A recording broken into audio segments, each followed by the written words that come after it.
Да, се враќаме во студиото, како што најавивме. Љубомир Ѓурчевски, поранешен началник експерт за безбедносни прашања. Господине Ѓурчевски, добро дојдовте во студио 10. Благодарам на поканата, поздрав за гледачите на 24 вести и за вашава емисија Студио 10. Да, ве викнавме, господине Ѓурчевски, после последниот обид за убиство, се уште е обид за убиство, бидејќи двете жртви се уште живи, во тешка состојба се, како што велат лекарите, во болница, во Скопскиот Истгейт мол. Но, интересно е што се работи за втор обид за убиство врз ист човек. Тоа е познато веќе на јавноста, се работи за 36 годишниот Раде Трајковски, попознати на скопската јавност како Штекли.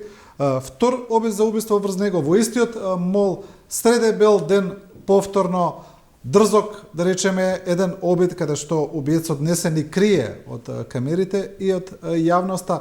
Што ни покажува ова? Значи, ајде да ги поставиме работите онака како што стојат во конкретниот случај. Значи, прво, во делот на организираните криминални групи, значи, треба да знаеме дека лицата постојано користат едните исти места каде што престојуваат, онадат и ретко кога ги менјат. Второ, организираните криминални групи имаат за добро следење, организирано следење, за да дојдат до планираната жртва, односно до маркираната жртва.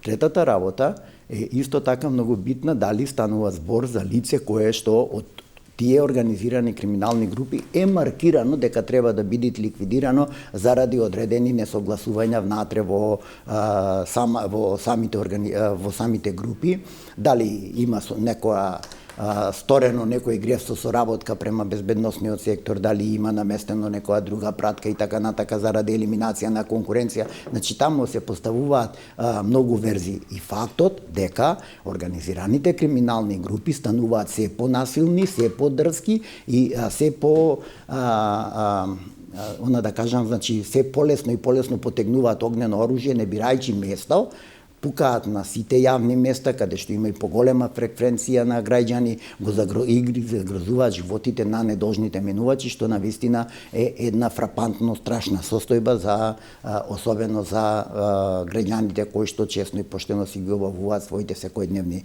работи, и затоа јас сум малку повише загрижен, се со цел да не дојди до случајни жртва и случајни минувачи во ваквите нивни престрелки на тие организирани криминални групи. По однос на Штекли, значи на Раде Трајковски, јас и често пати кажувам дека од првото пукање кое што се случи и неговото осумничување, да, сега не ме држете точно за годината, дали беше 2016, дали беше 2017, убиството на Јанушев во аеродром, значи од тој момент тој беше во еден период во бегство, тој беше главно осумничениот кој што го сторил тоа убиство и така натака, така да мораме тука да размислуваме, односно да поставиме една верзија која што треба да ја истражиме во целост, дека има одредена негова заштита од политичките елити, и тоа е секогаш таа врска помеѓу организираните криминални групи и политичките елити, за да се оствари таа неказнивост на организираните криминални групи сериозна, и мораме сериозно да ја посматраме, затоа што па тие се организирани криминални групи за интерес на политичките партии, на политичките елити извршуваат и одредени валкани работи во време на изборна кампања, пред избори, за време на избори и така натака. Знаете, со оние полнење на кутии, со оние кршење на кутии и така натака. Ги користат, значи обострано си ги извршуваат поставените цели кои што ги имаат и политичките лидери, и политичките партии, на друга страна и овие криминални групи кои што и tekako водат жестока борба за превласт на просторот. Ке се вратиме на деталите за обидот за убиство и за останатите аспекти на ова прашање, но бидејќи еве го отворивте ова со политичките елити, да, им требаат и на политичките елити, но ми се чини дека им требаат и на безбедносните структури, вакви ликови. Сега зборуваме за безбедносните структури кои работат нечестно или кои се корумпирани, да речеме, на некој начин, бидејќи ги употребуваат или ги злоупотребуваат за некои своји цели, ми се чини. Дозволете, значи, јас често пати кога коментираме и кога правиме анализи, зборувам дека институциите во државата, вклучително и полицијата, и Министерството, и јавното обвинителство, и сите, значи се дел од тие државни институции кои што во многу нешто се во подредена улога визави политичките партии и визави политиката која што се спроведуваат на било кој простор, да не се лажиме, не само во Република Македонија. Но, да се вратиме на ова што викаме, да, проблемот на корупцијата е сериозен проблем во сите институции, особено во Министерството за внатрешни работи, затоа што јас често пати знам да кажам дека ние имаме одреден број, не сите, да не се лажиме, значи одреден број на полициски службеници кои што се на платниот список на овие организирани криминални групи и наместо да ги извршуваат службените задачи согласно законските прописи, истите тие се во функција на организираните криминални групи. На крајот на краиштата, самата обвинителка Вилма Русковска, кога пропадна акцијата Планина, нели, се сеќавате, и тогаш посочи дека акцијата е провалена, односно издадена од одредени службеници во Министерството за внатрешни работи, па нели тогаш имавме судирна релација министер за внатрешни работи со јавниот обвинител за гонење на кривични дела од областа на организираниот криминал, што понатака нели се прошири во она насока во која што отиде, па се дојде до таа ситуација на крајот да биде разрешена и сменета јавната обвинителка за гонење на организиран криминал, што е една од причините, не зборам дека е само таа причина, но е една од причините која што и беше ставена како неуспех во незиното работење. Затоа ние секогаш кога разговараме и кога правиме анализи, не ја исклучуваме корупцијата. Високиот степен на корупција во Република Македонија ја разгради државата. Не само Министерството за внатрешни работи, не само финансиската полиција, царинската управа, управата за јавни приходи, значи сите оние кои што се во функција на јавниот обвинител за откривање и гонење на криминалот, него сите институции, ако сакате здравство, образование, која сакате институција, можеме да ја анализираме и ќе дојдеме пак до истиот заклучок. Што правиме со корупцијата? Да, и каде не однесе корупцијата? Ќе зборуваме повторно за ова, се разбира. Ајде да се вратиме повторно за обидот за убиство врз Раде Трајковски. Се разбира, таму има уште една жртва кој бил со него, кој исто така е тешко повреден. Значи, како што кажавме, втор обид за убиство врз истиот човек во истиот мол, но сега излегуваат и информации на социјалните мрежи за закани кои биле отворени упатени кон Трајковски, излегуваат тие се со фотографии, со се, значи тоа траело веќе со денови. Точно тука Министерството за внатрешни работи потврли. Значи, пазете, Министерството за внатрешни работи треба да ги следи и сите тие објави на социјалните мрежи и така натака, макар и колку да се лажни, макар и колку да се фингирани, не знам, Министерството за внатрешни работи со своите оперативци е должно сите тие да ги проверит и да ги елиминират. Ние како викаме особено што се работи за лице од интерес. Точно така, значи за лице кое што е интересно за службата. Кое што е интересно за службата и во такви случаеви не може тоа лице да не биде оперативно покриено, односно неговите движења, неговите контакти и така натака и така натака. Значи затоа викам дека Министерството за внатрешни работи точно на тој превентивен план попречување во вршење на овие грозоморни кривични дела, тука малку затаи, не малку повеќе затаи, за да дојдеме до една ситуација ваква каква што ни се случи во рокот 70 дена, точно, од 26 август, нели, кога беше првото, не ме држете точно за датумите, значи некаде средината на август месец оваа година, до сега колку има 2,5 месеци, во рокот 70 дена исто лице да биде два пати таргетирано и нападнато со огнено оружје заради негова ликвидација, каде што, значи, имаме еден куп сознанија дека тоа лице е маркирана жртва. Јас уште сега најавувам, доколку не сакам да бидам пророк, не сакам, значи верувајте ми, но и ако остане жив штекли, тој повторно ќе биде цел на напад, се до неговата ликвидација, ако е така одлучено во организираните криминални групи дека тој треба да биде ликвидиран, сем има некоја мала шанса ако не му дозвола да се откупи. Тој откуп како оди во организираните криминални групи не би сакал ни да го претпоставувам, затоа што тоа е навистина една макотрпна работа и многу скапа работа за да се откупите во време кога сте таргетирана жртва. Добро, тука има уште други прашања во однос на осомничениот убиец. Фотографијата ја објави самото МВР, колку што знаеме според досегашните информации се уште не е приведено лицето, а веќе на социјалните мрежи корисниците на социјалните мрежи го пронајдоа, ајде да речеме, барем тврдат дека е тој што го објави МВР, дека е истото лице по име по презиме со Facebook, со социјални мрежи така натаму. Ќе видиме како ќе се одвива таа работа. Министерството е да не должно сите тие да ги вземи сите тие сознанија како такви, макар и нека се лажни, затоа реков, нека се лажни, должно е да ги провери. Значи, по сите оперативни проверки, движење на тоа лице, покривање на тоа лице, со кого контактира, дали е наш државјанин, дали е странски, значи се што треба да се извршат проверки за да дојди да се обезбеди соодветен налог за негово приведување да бидеме реални, малку е веројатно доколку социјалните мрежи веќе го објавија МВР да не знае кој е тоа лице. Точно така. Значи, затоа велам да не прејуцираме, така, да оставиме истрагата да си тече. Да, но друго ми е мене прашањето, друг аспект во поглед на осомничениот убиец, каде што тој, како што кажавме, се појавува среден бел ден прилично дрско, значи не се не крие од камерите. Тој влегува отворено, тука се пука, не се не обидува да се скрие, да го сокрие својот идентитет. Што покажува тоа во односот кон институциите, кон државата? Да, тоа е подценување на институциите и државата, затоа што таа дрскост што ја манифестира сторителот во конкретниот случај, извршителот, остават простор за сомнение, па да го поставиме и прашањето од обратната страна. Што ако тој е најмен за да го изврши делото, а не успева да го изврши, ме разбирате? И тоа е исто така прашање кое што па натака се рефлектира врз него.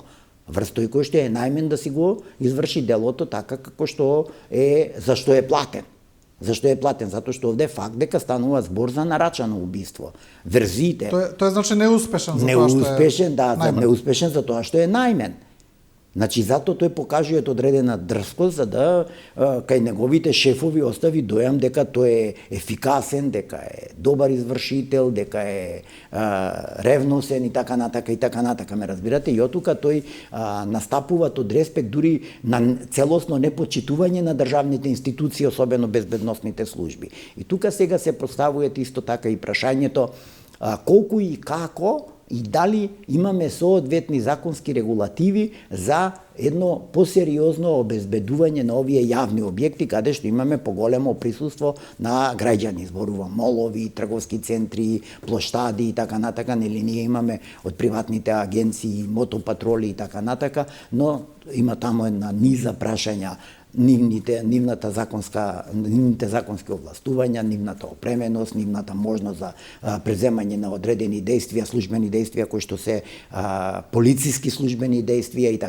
така натака, дали обуката им е добра, дали треба да се подобрат. Значи има низа работи кои што треба комората за обезбедување, не само да им наплаќат огромни пари при полагање на лиценца на тие лица, значи која што треба да спроведи посеопфатна анализа да направи и да предложи соодветни законски измени на целата таа работа, како и да се зголемат и проверките на тие лица кои се ни вршат работи од област на безбедност. Немајте луѓе, ние имаме осудени лица за најтешки форми на криминал, ни вршат работи од областа на безбедност.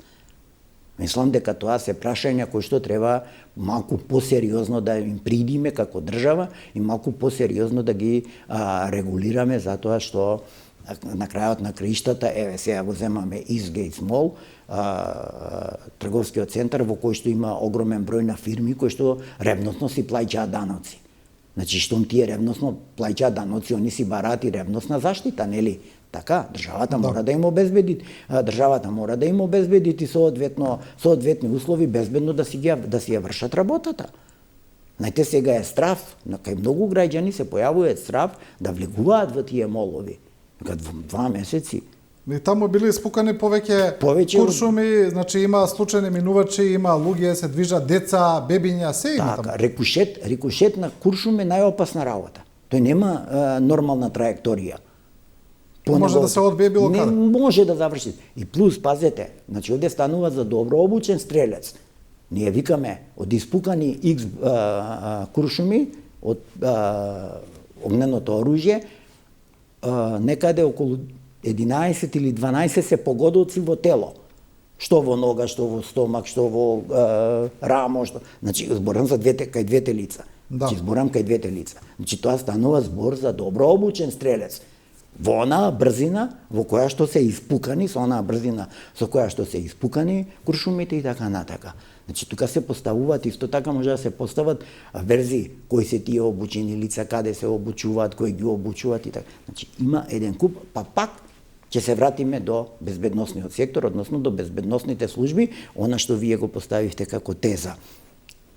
Колку безбедносните служби кумуваат на обука на овие организирани криминални групи, нивно регрутирање, обучување и така натака. Значи, тоа е исто така како теза многу битно да го имаме во предвид и да го разговараме, ако сакаме да бараме решенија во иднина како да се справиме, односно како да ги ставиме под контрола. Знаете, министерот даде изјава една во која што викат ставени се под контрола. Јас тврдам дека не се ставени криминогените групи, затоа што соработката помеѓу криминогените групи не подразбират ни нација, ни вера, ни ништо, но тука се знае интересот, парите, тоа е најбитното. И затоа таа соработка е толку силна и голема. Ке зборуваме за таа изјава на министерот, тоа е следно, но сакам уште едно прашање за Раде Трајковски. Тој, според информации од медиумите, според информации од истражувачките медиуми, тој е вратен веќе подолго време од Белград, каде што беше во бегство после она убиство кое што го спомнавте за Јанушев, каде што тој беше осомничен, мислам како нарачател на убиството. Тој се вратил во Скопје и според изјави не само на медиумите, кои на очевици кои го гледале, тој веќе подолго време се шета слободно во Скопје, иако по него има распишана меѓународна потерница. Па ајде сега што се шетал слободно, туку имаше еден обид за убиство, каде што тој врз него и гледаме повторно тој си одел слободно, се шетал, еве сега имаме втор обид. Како тоа може некој што ни покажува тоа? Ако некој по кого има меѓународна потерница, слободно се шета. Така, значи пазете, тоа е таа неефикасност на службите, односно неможноста овластените службени лица, односно полициските службеници да си ги извршуваат своите законски работни задачи. Од кого е таа неможност? Неможноста доаѓаат од силната политизација на тие институции. Значи, од силната политизација, од нивни раководители кои што се поставени по политички основи и така натака, каде што се изгуби професионалноста, верувајте ми.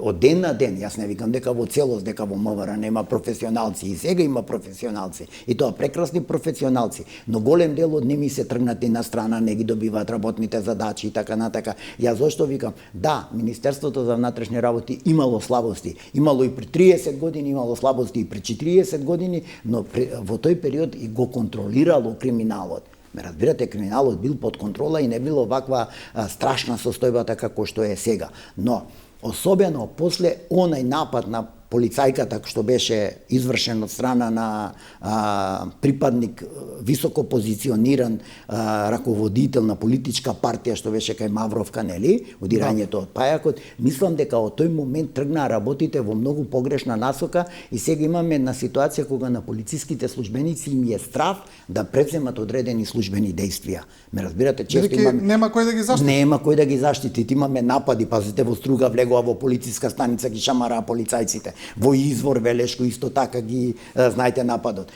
Еве, вие како медиуми побарајте од Министерството статистика и ќе видите дека во последниве 5-6 години бројот на физичките напади и спречувањето на овластените службени лица во вршење на работи од областа на безбедноста е зголемено за 300%. И сега, знаете што е прашањето? Ако нема полицајците кој да ги заштити граѓаните? Кој да ги заштити граѓаните, точно тоа. И сега вие одеднаш доаѓате на ситуација каде што сега малку ќе извулгаризирам, нека ми простат гледачите. Знаете каков е односот сега на граѓаните, особено на криминалните групи, кога ќе го застанит некој за да го контролират или да го легитимират некој полицаец, одма се нафрлаат врз него со навреди, со ова, со онда, ти не знаеш кој сум ја, ти не знаеш мене кој ме штити, јас сум го купил него и така натака, ме разбирате? И тоа е таа рак рана што кањас, затоа викам, е потребна, тоа што ние како држава треба да си го одработиме, е енормна реформа на вкупните институции, на сите институции, почнувајќи безбедносен сектор, здравствен сектор, образование, кој сакате сектор. кој сакате сектор. Може би не треба да го чепкаме секторот одбрана, затоа што тој веќе е ставен под НАТО стандарди и таму сакале или неќеле, некој друг ни кажуваат што треба да правиме, ме разбирате? Некој друг ни кажуваат што треба, како треба, што ќе купиме, како ќе купиме, што ќе јадат војниците, што ќе пи. Значи таму е веќе сосема некоја друга работа. Но овај цивилниот сектор, зборувам за цивилниот сектор, нас ни е потребен ремонт, него комплетна замена. Комплетна судство, со никаква доверба, обвинителство, значи се што е од интерес за граѓаните. Ова што вие го наметнавте како теза, не како теза, како прашање. Ако полицајците се чувствуваат незаштитени, кој ќе ги заштити граѓаните, колку граѓаните да се чувствуваат заштитени. Значи тоа е многу сериозна работа и мислам дека е апсурдно некој во било кој период да излегуваат и од состојбите во држава да создават некаква позитивна слика да сакат да создадат. Немаме зборам за цивилниот сектор. Значи немаме позитивна слика за цивилниот сектор. Тоа ни го кажуваат и странците. Во сите извештаи, во кој сакате извештаи. Имаме токму пред убиството неодамна, значи неколку дена пред тоа, интервју на министр за внатрешни работи, го спомнавте и вие, Оливер Спасовски, кој вели разбиени се криминалните групи, наркокриминалните групи. Вели имавме криминални групи кои се негувани 30 години. Значи он ги спомнува Грчец, Арачиново и Чаир. Так. Вели тие три криминални групи се разбиени. Сега дали мисли на убиствата кои се случија, значи во Скопје и во Грција, каде што се убиени, да речеме, осомничените предводници на тие криминални групи, не знаеме, бидејќи како не знаеме па што направило тоа министерството за да бидат разбиени тие криминални групи. Не видовме нешто. Ајде да ја поставиме работата. Но еве сега уште ова само што го кажа тоа неколку дена, имаме значи, на дело колку се разбиени. Така, значи пазете, ниту се разбиени, ниту може да бидат разбиени, они ќе бидат разбиени кога најголемиот дел од тие лица во тие криминогени групи ќе бидат изведени пред лицето на правдата и ќе бидат осудени за сите оние основани сомненија со кои што располагат Министерството за внатрешни работи, било да е тоа трговија со наркотици, било да е тоа перење пари, било да е тоа обиди за убиства и така натака и така натака. Значи од сите тие силни престрелки помеѓу организираните криминални групи нас не ни е ни една равчистена. Која ни е равчистена? Значи имаме убиство на Косово. Имаме од истата фамилија убиство на улица Томе Пуре, позади бензинска пумпа во Чаир. Имаме убиство во Чаир, нели овие од Ибраими, што беа двајцата ликвидирани, знаете. Имаме убиство во Шишабар. Исто така две лица. Јетон Кривањева е убиен. Да, Јетон Кривањева во Шишабар. Значи кога ќе ги поставите Орхан Рамадани во Грција. Да, и ова што е од Дујчанџик Орхан. Да. Оки, значи сите тие кога ќе дојдете вие во една ситуација во последниве 4-5 години, ако сакате да се вратиме и од пукањето на најблиску, пукањето кај специјалното јавно обвинителство Наим од Сингелич што беше исто така убиен, значи имате 7-8 жртви на тие организирани криминални пресметки, а немаме ниту едно лице изведено пред судските органи да одговарат како можен сторител на тие кривични дела. Така? Не, значи, со други зборови не е откриен ниту еден убиец. Ниту еден убиец. И сега зашто ние зборуваме? Понатака, основаните сомненија дека тие организирани криминални групи, било да е Беланоца, било да е Дујчанџик, било која сакате, да не ги редиме, која сакате, тие и натака ја остваруваат трговијата со наркотици во градот Скопје и учествуваат во меѓународната трговија, како сме ги разбиле. Знаете, нека направит некоја анализа малку поголема, сега да не збориме без конкретни податоци, но ја имате представата која е дневната доза од потреба на наркоманите, колку треба дневно во Скопје да се продадат за да се боцнат сите. И колкав ни е бројот на наркомани само во Скопје зборувам. А колку се запленува? А колку се запленуваат, кои ќе видите дека за цела година па и тие бројки не му се слагаат. Пусто статистика кога употребувате за политички цели, секој пат математиката е лоша и тие бројки не му се слагаат, па не знаеме каде исчезнала одредена количина, нели, што објави министерот пред 6 месеци поголема количина, сега помала количина после 8 месеци, но добро, потом статистика не се употребува за политички цели. Викаме за цела година фатени се само околу 3 кг и 800 грама кокаин. А тоа е отприлика да речеме дневна употреба. Па и Да речеме. половина од дневната употреба. Половина од дневна употреба, да. Половина од дневната употреба. И сега за каква ефикасност, за какво разбивање? Затоа Ми беше минатата емисија тука директорот на царина, сега во неговиот дел, во царинскиот, Така. се разбира, каде што во заплена на дрога, каде што го читавме извештај за 2022 година, за 2022 година, цела година, Македонија има само 8 заплени на дрога на граница. 8 вкупно. И тоа се све ситни заплени. Ситни заплени, заплени, затоа што пазите, Македонија е дел од тие меѓународни канали кои што претежно ги покриваат големите служби, вклучително идеја која што тука ни е советник и присутна на подрачјето, и она што ние викаме контролирани транспорти кои што поминуваат, кои што они ги контролираат, ги сечат по Австрија, по Германија, па каде што дневната доза е со илјадници килограми, ајде да не претеруваме сега, да треба, значи званично бројки да добиеме, па за да можеме да ги коментираме, да не нагаѓаме, не би сакал никој па да нагаѓам. Но, и ако на тоа се додаде темната бројка на криминалот, која што е од 3, се множи пута 3 или пута 5, ќе дојдеме до една катастрофална ситуација. И затоа добро е политичарите, пошто министерот е политичко, единственото лице во Министерството за внатрешни работи кое што треба да припаѓаат на политичките партии, се друго е професионално визави оние сектори кои што се во функција на Министерството, тоа е секторот за правни работи, тоа е секторот за финансиски и така натака, но во Бирото за јавна безбедност никој не би требало да се легитимираат и да припаѓаат на политички партии и да биде поставуван од политичките партии ако сакаме да градиме некој професионализам и да создаваме значи на вистина добри истражители кои што ќе бидат во функција на јавното обвинителство. И од тука добро е политичарите да не ги мешаат она што викаме состојбите и да не ги злоупотребуваат безбедносните аспекти кои што се многу суптилни за политички цели. Некој нека си бркат кариера, тоа е негова работа, тој си е политичар, нека си ја бркат кариерата, но безбедносните работи да ги остави, да ги работат професионалците во Министерството за внатрешни работи, односно онака како што е регулирано со законот за полиција, да си ја работи директорот на Бирото за јавна безбедност, кој што е со закон овластен да раководи со полицијата.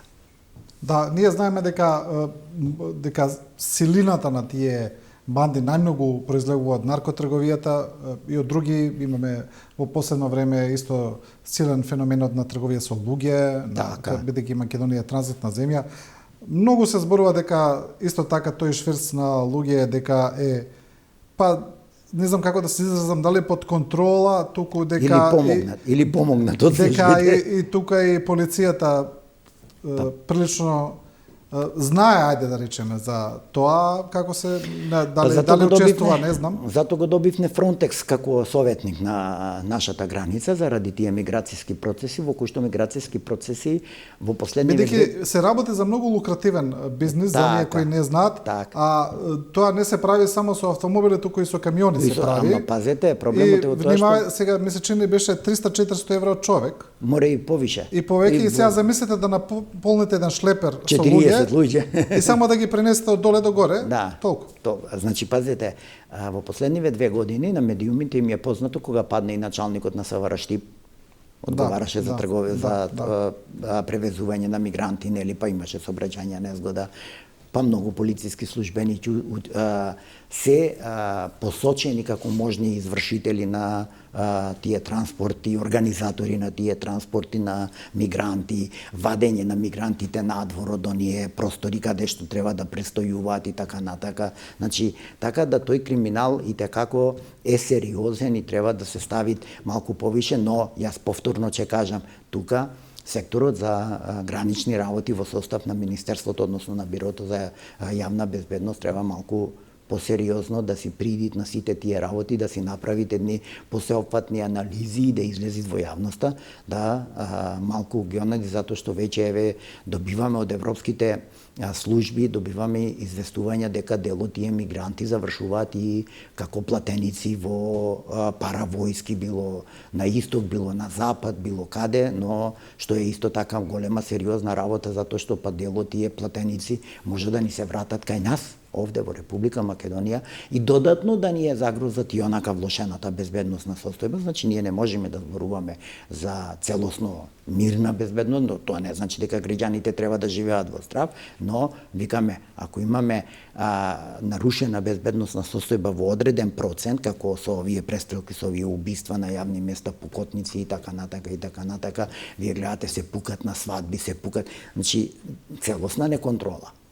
И пак, повторно, секаде, скоро секаде, мора да ни се појави по некој полициски службеник, во како дали организатор, дали поддржувач, дали извршител на сите тие негативни состојби со кои што се создава страв кај граѓаните. Верувајте ми дека се создават страв, затоа што ние само што туку излеговме од таа специјална војна која што се водеше нели со секојдневното јавување за поставени експлозивни направи во трговски центри, во училишта, во работни организации, на јавни места, што исто така беше огромна економска загуба за Република Македонија. Се остануваше без работа, се затвара објекти, се губеа настава, учениците и така натаму. Значи целата таа работа ние мора да ја имаме кога правиме целосна анализа за вкупната безбедносна состојба во Република Македонија. Да, кога зборуваме господине Ѓурчевски како работи полицијата, бидејќи сте били и вие полициски началник, знаете како било тоа порано. Сега граѓаните се жалат и за некои, ајде да речеме, посекојдневни поедноставни работи. Значи, кога има кражби, кога има некаков криминал, кој е, дали е насилен, дали е од пониски степени, да речеме, кај што граѓаните одат пријавуваат, велат дека се соочуваат со еден, ајде благо речено, непрофесионален однос на полициските службеници, велат од некои основни работи каде што не знаат да пополнат записник полициски, па некако значи, да сочинат една службена белешка, една оперативна информација, еден извештај за извршен разговор со граѓани, за примено известување од граѓани.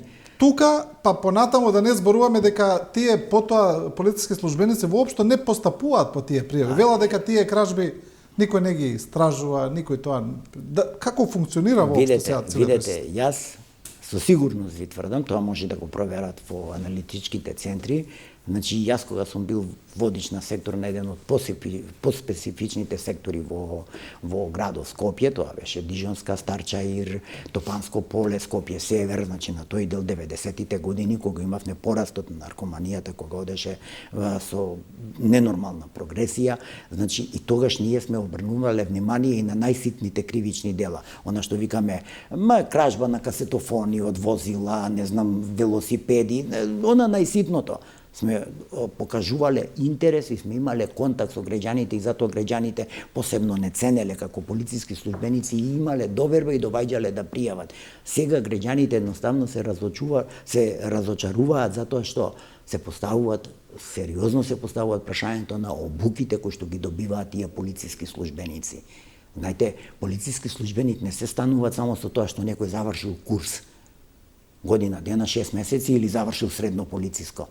Полициските службеници треба да подлежат на перманентни обуки. Зошто? Затоа што ние имаме Министерството за внатрешни работи како институција е овластена да постапуваат по огромен број на закони. Ме разбирате, и прво граѓаните што се жалат во Министерството. Ако сакате и за најобични прекршоци од областа на екологијата, кој фрлил кеса, кој ова, кој она, има луѓе кои што се јавуваат и викаат, аве луѓе, дојдете да видите кај фрлат џубре. Сваќате, и полицијата мора да интервенира. Полицијата е должна да интервенира и полицијата е должна да сочини соодветни службени белешки. И тоа ги револтираат граѓаните. И затоа викам, многу е битна обуката и перманентната обука во текот на работењето, затоа што полициските службеници мора да ги следат измените на закон. Па е само законот за безбедност на сообраќај на патиштата во последниве 3 години е 5 пати менуван. Ме разбирате? Тоа сакало или нечел, тоа мора се да поменит на обука. Дали полициските службеници ги знаат измените прашања? Точно тоа, прашање, точно тоа. А они не смеат да не ги знаат. Како ќе му изречит на некого казна? Како ќе му извршит контрола? Значи тоа е отидовме од најситното, од прекршоците, да не правам муабет за потешките форми на криминал, на кривични дела, каде што треба да се почитуваат и одредени човекови права, кој што криминалецот каков и да е, макар и да го сторил најгрозно морно убиство, но кога веќе полицијата ќе го совладат неговиот отпор и ќе го приведат, не му следуваат соодветни човекови права кои што му припаѓаат согласно закон. Вие мора да му обезбедите храна, вие мора да му обезбедите бранител, вие мора да му обезбедите медицинска помош и така натака, тоа му се права. Тоа му ги дал законодавецот, не му ги дават полицијата. Значи, тоа мора да тие перманентни обуки се срцето на полициското постапување. И затоа мислам дека не треба да се политизираат, и затоа пак ќе се навратам на тоа, политичарите нека си бркаат кариера, но не смеат да политизираат со секојдневното постапување. Истото тоа важи и за која сакате инспекцијска служба.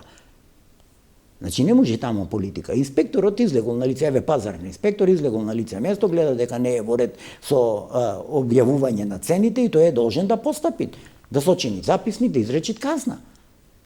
Ама министерот за економија, министерот за економија што имал, кажал на влада, кажал на собранието, донело закон и тука неговата работа заврши.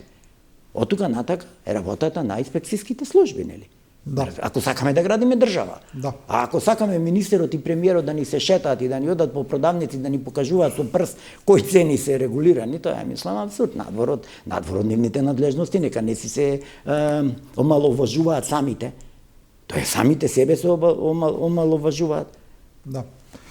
Добро, господин Ѓурчевски, ни истече времето и еве за крај повторно се враќаме на почеток.